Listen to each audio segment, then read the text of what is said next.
for groups. For group four. Can you start moving and make for the group? For group.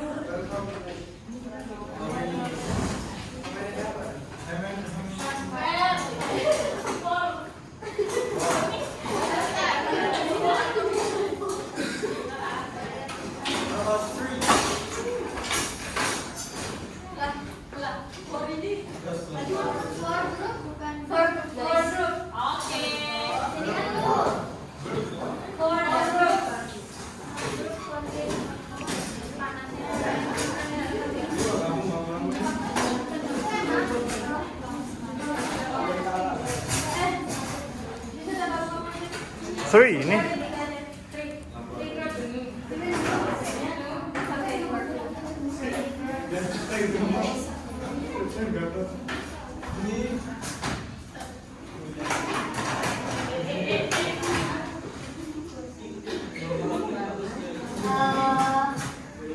Have you make for group guys?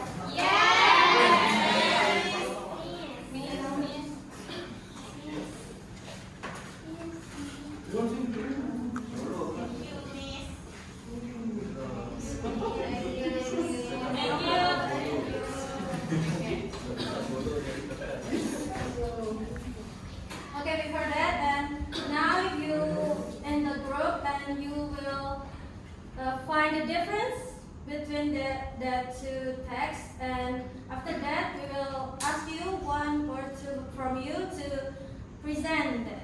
Okay, you can start. We will give you 10 minutes.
Talk about cat, and this is talk about the fruits and the grapes, and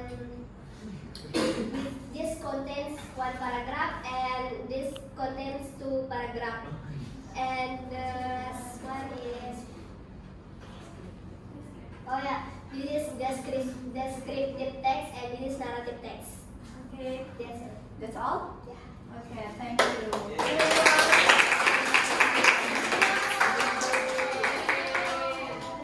Other groups?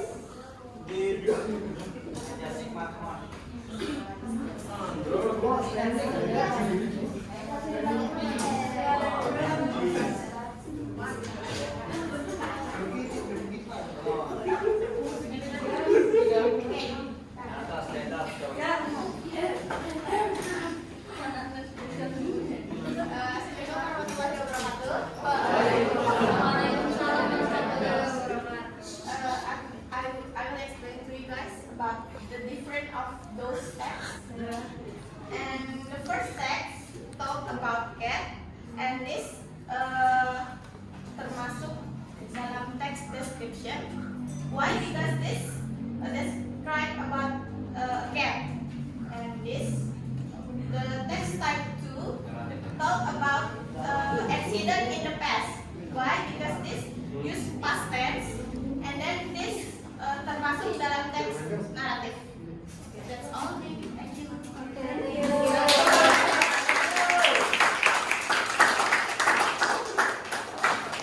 Okay, let's start for the boys. Where's the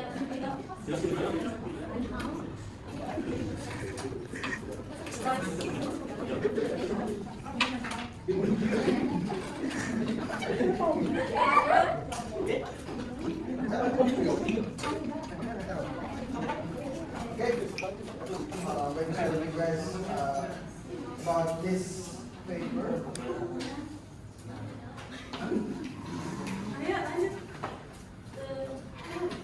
Paper number 1 is talk about cat. Paper number 2 is talk about the course and the grades. This one is the narrative text. Which This one? is the narrative text, and this one is descriptive text. Yeah. Okay. Yeah.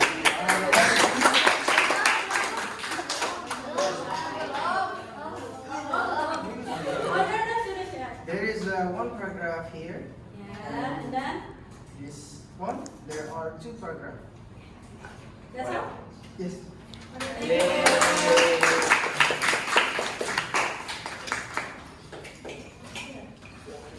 And you all already know that that two texts are different. So I will tell you a little bit to explain what those texts is.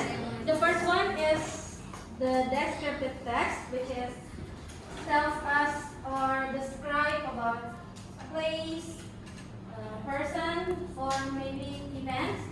And the other one is the narrative text, which is tells us about events in chronological orders. Do you understand, guys?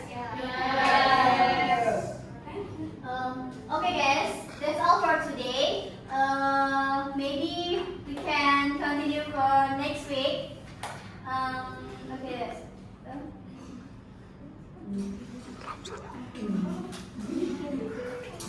Okay, thank you so much.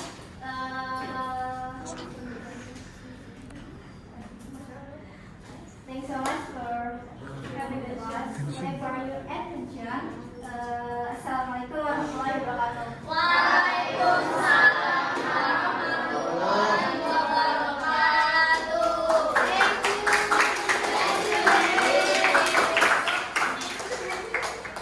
you. Okay, I will talk about the definition of text-based learning. This approach is an integrated communication-oriented approach which enables learners to perceive, understand, and interpret the text and on its basis to design an authentic text. This approach also explores the interaction between the learner and the text, provides an opportunity for an in-depth study of the threefold nature and purpose of text. And besides of that, this approach also facilitates the process of forming a competent critical reader, writer, reviewer, and designer of text. And I will talk about the technique. The first one is building the context or preparation activities. The aims of this stage are to help the students to understand the text type they are learning or focusing on, also to activate the student schemata, which is schemata revert to knowledge already stored in their memory. The examples of the activities are developing vocabularies and brainstorming. And the second one is modeling. If the children are to write in a particular genre, they first need to become familiar with its purpose and features through immersion in the genre and by exploring sample texts. And some typical activities are giving example of the text that the students will produce or write later. And the third one is joint construction of the text. Derevianka in 1995 states that before students write independent text It is useful for them to participate in a group writing of a text in the chosen genre. And the last one is independent construction of text. After the students have read and examined the specimen text in the chosen genre and had the experience of jointly composing similar text, they may now choose to write their own text on a related topic. And I will talk about the students and teachers' role. The first one is students' role. The first one is active participant. In a text-based approach, students are encouraged to take an active role in their learning. The second one is collaborative learners. Students often work in groups or pairs to analyze text, discuss their meanings, and share interpretation. This collaboration enhances their communicative competence and social skills, allowing them to learn from one to another. And now, the role of the teachers. The first one is facilitators of learning. Teachers will guide the students through the text-based approach by facilitating discussion, providing context, and encourage exploration of text. They create a supportive environment that promotes active learning. And the second one is model of language use. Teachers demonstrate how to analyze and produce different types of text. Through modeling, teachers show students how to apply language rules and structures in practical context. And the last one is assessors and feedback provides. Teachers assess student understanding through various formative assessment and provide constructive feedback, both comprehension and production tasks. This feedback vital for helping students improve their language skills. And the next is I will explain advantages and disadvantages. The first is advantages. This is we have here we have the first is texts are chosen as the framework for teaching, and then focus on the products of learning rather than the process involved, and then facilitates the text building process due to the process of scaffolding, and then provide structured sequences of language that are used in specific contexts in specific ways. And the last is focus on developing the first skill: reading, listening, speaking, writing in relation to all text. Next is disadvantages. We have 3 disadvantages. The first is creation of text based on models may be repetitive and boring. The next is not suitable for all learners. For this is struggling readers or those with specific learning difficulties might find text-based instruction challenges, as it might not cater to their individual needs as effectively as other methods. The last is less emphasis on phonics skill. For this, student learning through text-based approaches may develop weaker spelling and phonics skill compared to those who received explicit phonics instruction. And the next slide is for goals. Here we have four goals. The first is enhance communicative competence. One of the primary goals is to develop students' ability to communicate effectively in both spoken and written forms. This includes understanding various text types and their context, which is essentially for real-world communication. The next is develop culture awareness. By linking text to their culture context, TBA helps students understand how language reflects social values and norms. This culture awareness is crucial for effective communication in diverse environments. The next is improve reading and writing proficiency. Engaging with various genres and text structure enhance students' reading comprehension and writing abilities. The approach provides model for different text types, helping learners understand how to construct their own text effectively. The last is